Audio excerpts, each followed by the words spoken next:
Hi అండి, ఎలా ఉన్నారు? ఏం చేస్తున్నారు? సో కర్రీస్ ఏమైనా చేస్తున్నారా? చేస్తే ఒక కామెంట్ చేయొచ్చు కదా, I'll be very happy. And ఈరోజు కూడా మీకు ఒక డిఫరెంట్ కర్రీ చేసేసాను. ఇది ములక్కాయల సీజన్. సో ములక్కాయలు పుష్కలంగా వస్తున్నప్పుడు ములక్కాయలు తింటే వచ్చే ధాతువులు ఎలాంటివి అయితే ఉంటాయో అవి మాటల్లో చెప్పలేను నేను. సో అవన్నీ వంట చేసేటప్పుడు మాట్లాడుకుందాం. రెసిపీ పేరు మాత్రం ములక్కాయ గోంగూర. సేమ్ నేను రసపూర్ణలో తినొచ్చి ఇక్కడ వెంటనే ట్రై చేస్తున్నాను. సూపర్ అంటే సూపర్ కుదిరింది మొన్న. మళ్ళీ ఇప్పుడు మీకోసం అది కుదరగానే ఫస్ట్ చేసే పని మీకు చేసి చూపించడం. ఇంగ్రీడియంట్స్ కూడా వెరీ సింపుల్ అండి. ఆవాలు, జీలకర్ర, మెంతులు, ఎండుమిర్చి, కరివేపాకు, జీలకర్ర పొడి, ధనియాల పొడి, ఉల్లిగడ్డ, పసుపు, ఉప్పు, కారం, అల్లం వెల్లుల్లి పేస్ట్, వెల్లుల్లి రెబ్బలు, కొత్తిమీర, ఆయిల్, ములక్కాయలు, గోంగూర, పచ్చిమిరపకాయలు, కొద్దిగా ఇంగువ. స్టార్ట్ చేద్దామా? స్టవ్ ఆన్ చేశాను. దీనికి కూడా అంతేనండి, సింగిల్ పాట్ డిష్. ఆరామ్సే ఒక 2-3 స్పూన్లతోటి కూర అయిపోతుంది. ఆయిల్ తోటి జస్ట్ కొంచెం ఆయిల్, ఆ పోపు తడవటానికి కావాల్సిన ఆయిల్ వేస్తున్నా అన్ని కర్రీస్లో కూడా. ఎక్కువ ఆయిల్ వేయట్లేను, తేలేటట్టు అసలు ఉంచట్లేను. ఇదిగోండి ఆవాలు, జీలకర్ర హాఫ్ టీ స్పూన్, నూనె ఇంకా కాగినా కూడా పర్వాలేదు. ఇదిగోండి మెంతులు ఒక హాఫ్ టీ స్పూను, ఎండుమిరపకాయలు ఒక 2. దీంతోపాటు ఈక్వల్గా వేగాల్సినవి ఇదిగోండి వెల్లుల్లి రెబ్బలు. ఇట్లాగా ఒలిచిపెట్టండి ఒక పాయ. చాలా టేస్టీగా ఉంటుంది, చాలా హెల్త్కి మంచిది మనకి. ఇంకేదో ఎక్కడో తక్కువైనట్టు కొడుతుందని చెప్పండి, వేసేస్తాను. కరివేపాకు ఒక 1/8 టీ స్పూన్, ఇంగువ. అస్సలు సిసలు పోపు. వెల్లుల్లి వేగేదాకా వెయిట్ చేయండి. కొంచెం కలర్ రావాలి వెల్లుల్లి. ఇది కొంచెం చూసారా, లైట్ ఆరెంజ్ షేడ్ వస్తుంది కదా. సో ఉల్లిపాయలతో పాటు ఇంకా వేగుద్ది.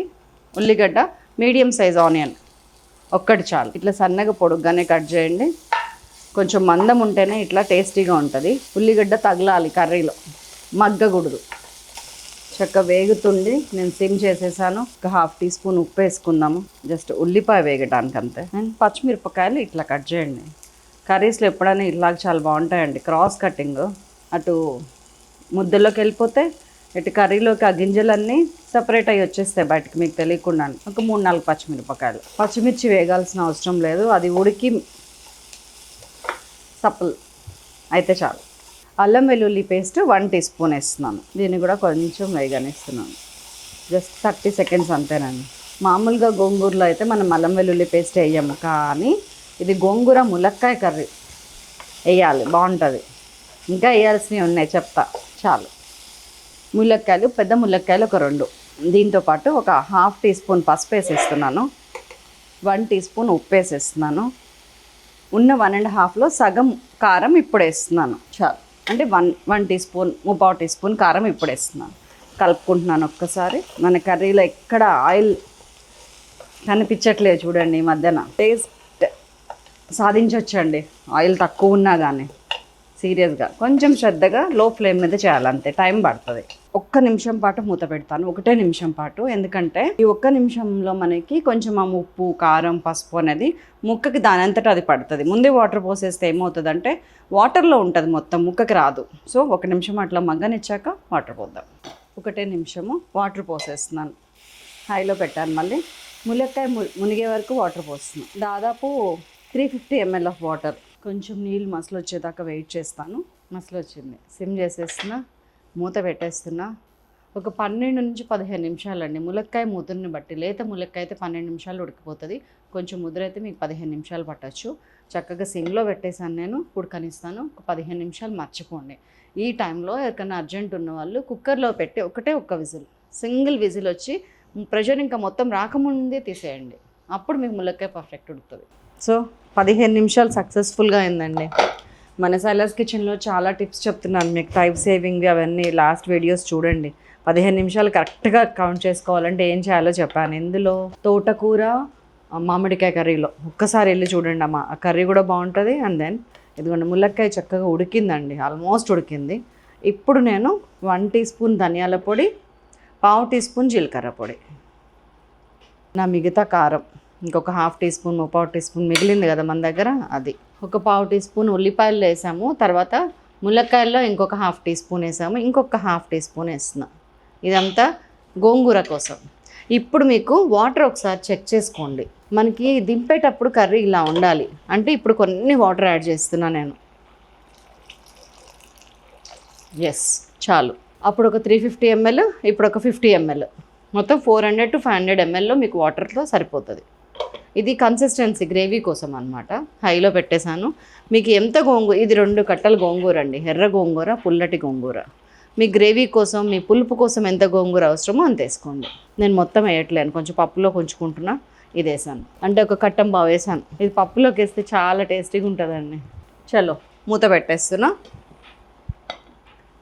మీడియం ఫ్లేమ్లో పెడుతున్నా, సిమ్లో కాదు. ఒక 3-4 మినిట్స్ అంతేనండి, గోంగూర మగ్గిపోతుంది. అప్పుడు మనం చెక్ చేసుకుందాం. పెద్దగా కదపాల్సిన అవసరం ఏం లేదు, అదే మగ్గిపోతుంది. ఉత్త గోంగూర తినలేని వాళ్ళు, ఉత్త ములక్కాయ తిన్న వాళ్ళు అసలు ఈ కర్రీ వండండి. నెక్స్ట్ అందరు అడుగుతుంటారు ఇంట్లో పిల్లలు మిమ్మల్ని, వెరైటీస్ ఏమున్నాయి అసలు, ఎప్పుడు ఇదే బెండకాయ, ఇదే దొండకాయ వేపుడు, అదే వంకాయ, వెరైటీస్ దునియా ఉన్నాయండి, లిటరల్గా దునియా ఉన్నాయి. 5-6 నిమిషాలు అయిందండి, గోంగూర ఉడికే టైం పట్టింది. ఇప్పుడు జాగ్రత్తగా కలుపుతుంది. అంతటా కలిసేలాగా ఒక్కసారి కలియబెట్టండి గోంగూరని, ములక్కాయ చెదరకుండా. అందుకనే ములక్కాయ 90% ఉడికినాక గోంగూర వేసాం మనం. ఇది ఒక 25 మినిట్స్ రెసిపీ అండి.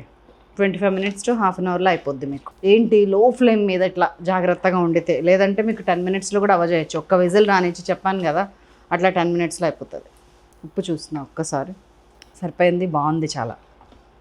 అల్లం వెల్లుల్లి టేస్ట్, ధనియాల పొడి టేస్ట్ ఎక్కడ యూజ్ అయింది ఇప్పుడు మీకు ఇది ఉప్పు చూస్తే అర్థమవుతుంది. చాలు, కొత్తిమీర వేసేసుకుంటున్నాను. ఒకసారి హైలో పెట్టి, నీళ్ళు ఏమన్నా మీరు ఇక్కడ నీళ్ళు కనిపిస్తే కనుక కొంచెం టెన్షన్ పడకండి. కట్టేసి మీరు చల్లారగానే అది గుంజేసుకుంటుంది వాటర్. ఎందుకైనా మంచిదని హైలో పెట్టాను నేను. కొత్తిమీర వేయగానే ఒక 2 మినిట్స్ కట్టేస్తున్నాను. నాకు సరిపోని అయిపోయింది. మూత పెట్టేసి ఒక 2 నిమిషాలు దాని అంతటా అది సింక్ అయ్యేటట్టు ప్లాన్ చేసుకుంటాను. సో దట్ ఏంటంటేనండి, కర్రీ చాలాసార్లు 100కి 85-90 కర్రీస్ అండి మీరు కట్టేసాక మూత పెట్టేసి అట్లా ఉంచేసేయాలి. దాని అంతటా అది సెటిల్ అయ్యాక వచ్చే టేస్ట్ చాలా బాగుంటుంది. అప్పుడు ఏం కదపకండి, మూత తీయకండి, అట్లా ఉంచండి ఒక్క 2 నిమిషాలు. అన్నం రెడీగా ఉంది, కూర ఇంకా బాగా రెడీ అయిపోయింది. వేడి వేడిగా పొగలు కక్కుతుంది. ములక్కాయ తెలుస్తుంది కానీ ఆ పక్కనున్న ఆ కూర ఏంటి అసలు, ఈ ములక్కాయ టేస్ట్ ఉంటుందండి ఇప్పుడు. గోంగూరలో ఉన్న తడిని పీల్చుకొని ఉబ్బిన ములక్కాయ ఎంత టేస్టీగా ఉండాలో అంత టేస్టీగా ఉంది. దీన్ని లూజ్గా కలపండి, ఇంక మీకు వేరే ఏ కూరలు వనికిరావండి, హ్యాపీగా తినొచ్చేది. కావాల్సినంత ఐరన్, కావాల్సినంత కాల్షియము, కావాల్సినంత ఫైబరు. వెల్లుల్లి ఎందుకేనండి తాలింపులో ఇట్లా వేసుకోమంది మిమ్మల్ని. వెల్లుల్లి రోజు ఇంట్లో 2 మనుషులకి రోజు ఒక పాయ వెల్లుల్లి వాడండి కంటిన్యూస్గా. ఎన్ని బెనిఫిట్స్ వస్తాయి నేను చెప్పక్కర్లా, మీరే నాకు చెప్తారు. తినకుండా ఆగలేకపోతున్నా. ఇంకెంతసేపు తిన్నా, ఎంతసేపు చెప్పినా తనే తీరదు. That's all for today. Super యమ్మీ రెసిపీని మీరు అందరూ చేయాలని మనస్ఫూర్తిగా కోరుకుంటున్నాను. మీరు ములక్కాయలు ఏం వెరైటీ ఇష్టపడతారో కింద కామెంట్ చేయండి. నేను అది ఇంతవరకు మన ఛానల్లో లేకపోతే కనుక తప్పనిసరిగా చేస్తాను. Thank you.